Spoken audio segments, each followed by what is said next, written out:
আসসালামু আলাইকুম ভিউয়ার্স, আশা করি তোমরা ভালো আছো। আজকে আমি প্রিপজিশনে পিরামিড নিয়ে আলোচনা করব। একটা পিরামিড আঁকাচ্ছি। দেখো, এই পিরামিডে তিনটা সময় ভাগ করা আছে। একটা হলো স্মল, একটা হলো মিডল, আর একটা হলো বিগ। এখন এটা হলো বড় সময়, এটা মাঝারি সময়, এটা হলো ছোট সময়। ছোট সময়গুলো কি কি দেখো, এম পি এম থাকবে, ওই শব্দের সাথে ও ক্লক থাকবে, নুন, ডন, সানসেট, আওয়ার্স, মিনিট, এগুলো থাকে। এগুলো যদি থাকে তাহলে সেক্ষেত্রে হবে হলো অ্যাট। সেক্ষেত্রে কী হবে? অ্যাট। আচ্ছা, তারপরে স্মলের সাথে অ্যাট, মানে ছোটো সময়ের সাথে অ্যাট, যেমন ধরো অ্যাট 4 PM। আচ্ছা, এইগুলোর সাথে অ্যাট বসে। তারপর দেখো লেখা আছে at noon, at dawn, at sunset, এরকম থাকে। তারপরে অ্যাট বাই 4 o'clock এরকম থাকতে পারে, 1 hour, 2 hour এইরকম থাকতে পারে। তারপর দেখো ডেট বা সেরিমনি, উইকেন্ড, অকেশন, ফেস্টিভ্যাল। দেখো ডেট মানে হলো তারিখ, ডে মানে হলো বারের নাম, সেরিমনি মানে বার্থডে পার্টি, তারপরে হলো তোমার ম্যারেজ সেরিমনি, এইরকম যেগুলো থাকে, ফ্রেন্ডস ডে, এইগুলো যেগুলো থাকে সেগুলো হলো সেরিমনি। উইকেন্ড মানে হলো ছুটির দিন, যে কোনো ছুটির দিন হতে পারে। তারপরে দেখো হলো অকেশন, অনুষ্ঠান হতে পারে, যেমন ধরো 26শে মার্চ এইগুলো হয়। তারপর ফেস্টিভ্যালস মানে যা পহেলা বৈশাখ, তারপরে তোমার মনে করো যে বুদ্ধ পূর্ণিমা, এইগুলো যেগুলো ফেস্টিভ্যাল আছে, এই ফেস্টিভ্যালগুলো হলো মাঝারি সময়, এগুলো প্রস্তুতি নেওয়ার একটা বিষয় থাকে। তাহলে সেই ক্ষেত্রে মনে করা যায় আসবে হলো অন। সেক্ষেত্রে কী আসবে? অন আসবে।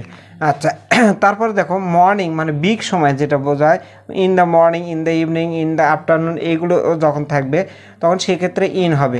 মান্থস মাসের নাম, ইয়ার্স বছরের নাম, ডিকেটস দশক, সেঞ্চুরি শতাব্দী, সিজন ঋতু, উইক মানে হলো সপ্তাহ, এইগুলো বিগ সময়। এই বিগ সময়ের সাথে আমরা কী বসাবো? দেখো বিগ সময়ের সাথে কী লেখা আছে? ইন। এ পাশে লেখা আছে ইন। মিডল সময়ের সাথে লেখা আছে অন, তার মানে মিডল প্লাস হলো অন, মিডল সময়ের সাথে অন বসবে। আচ্ছা, এর মধ্যে দেখো আরেকটা জিনিস আমি তোমাদেরকে শিখাই, সেটা হলো এই যে ডেট মানে খেজুর হয়, ডেট মানে খেজুর হয়। তাহলে দেখো এই পিরামিডটা যদি আমাদের মনে থাকে, মোটামুটি সময় জাতীয় যে শব্দগুলো আছে সেই শব্দগুলো এই অ্যাট, অন, ইন দ্বারা আমরা কমপ্লিট করতে পারবো। তারপরেও কিছু কিছু সময় দেখা যায় ফ্রম হয়, সিন্স হয়, ফর হয়।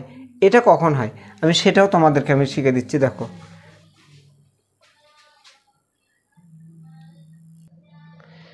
দেখো উপরে আমি 3টা বাক্য লিখছি। 3টা বাক্যের ক্ষেত্রে আলাদা আলাদা প্রিপজিশন, যদিও সময় ছোট সময় আছে, বড় সময় আছে, দিনের নাম আছে, সেক্ষেত্রে মানে আলাদা হতে পারে। দেখো যদি প্রেজেন্ট পারফেক্ট অথবা প্রেজেন্ট পারফেক্ট কন্টিনিউয়াস বোঝায় তাহলে এই নিয়মটা হবে না, অ্যাট, অন, এটা সাধারণত হবে না। দেখো এখানে লেখা আছে to, I have been here, আমি এখানে থাকি। আই হ্যাভ বিন হেয়ার মানে এখানে থাকা। ফ্রম 2010 টু 2020, এই ফ্রম আর হলো টু, এটা দুটো আলাদা প্রিপজিশন। দেখো দুটো আলাদা প্রিপজিশন আছে। আমরা জানি সাধারণত সালের নাম থাকলে কি আছে, দেখো তো ইয়ার্স থাকলে ইন হয়, বাট ওই ক্ষেত্রে হবে না, কারণ দুটো সাল যদি থাকে তাহলে একটার আগে ফ্রম আর একটার আগে টু হবে। কি হবে? একটার আগে ফ্রম আর একটার আগে টু হবে। আমি 10 সাল থেকে এখন 2020 সাল পর্যন্ত আমি এখানে তাই দুটো সাল আছে, ফ্রম টু, এই দুটো হবে। আচ্ছা নিচেরটা এসে দেখি। দেখো it has been raining for 2 hours, 2 ঘন্টা ধরে বৃষ্টি হচ্ছে। এখন দেখো এই যে কন্টিনিউয়াস, আমি আগেই বলছি যে কন্টিনিউয়াস যদি বোঝায় অথবা পারফেক্ট যদি বোঝায় তাহলে অ্যাট, ইন, অন, বাই হবে না। সেক্ষেত্রে হবে হলো ফর, সিন্স, ফ্রম অথবা টু। 2 ঘন্টা এরকম ভাঙা সময় যদি উল্লেখ থাকে, নির্দিষ্ট সময়ের উল্লেখ না কিন্তু ভাঙা সময় যদি থাকে, তাহলে সেক্ষেত্রে তোমাকে ইউজ করতে হবে হলো ফর। কিন্তু সময়ের কাজটা শুরুর সময়টা যদি উল্লেখ থাকে, দেখো it has been raining since Monday, সোমবার থেকে বৃষ্টি হচ্ছে, সোমবার থেকে বৃষ্টি হচ্ছে, এটা হলো বারের নাম। নির্দিষ্ট সময়ে যদি বারের নাম উল্লেখ থাকে বা নির্দিষ্ট সময়ের উল্লেখ যদি থাকে ওই কাজটা শুরু হয়, সেক্ষেত্রে তোমাকে ইউজ করতে হবে হলো সিন্স। আর যদি কখন শুরু হয়েছে এই কথাটা যদি উল্লেখ না থাকে সেক্ষেত্রে তোমাকে ইউজ করতে হবে হলো ফর। আর যদি দুটো সময় উল্লেখ থাকে তাহলে প্রথম সময়ের সাথে ব্যবহার হবে হলো ফ্রম, দ্বিতীয় সময়ের সাথে ব্যবহার হবে হলো টু। তাহলে আমরা এইগুলো আলাদা, এটা আলাদা, এটাও জেনারেল প্রিপোজিশন, এগুলো জেনারেল প্রিপোজিশন।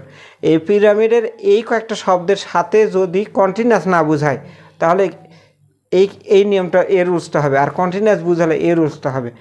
তাহলে আমি তোমাদের যে জিনিসটা আবারও রিপিট করতেছি, দেখো এইগুলো হবে যদি কন্টিনিউয়াস না বোঝায়, আর এইগুলো হবে হলো যদি কন্টিনিউয়াস বোঝায়।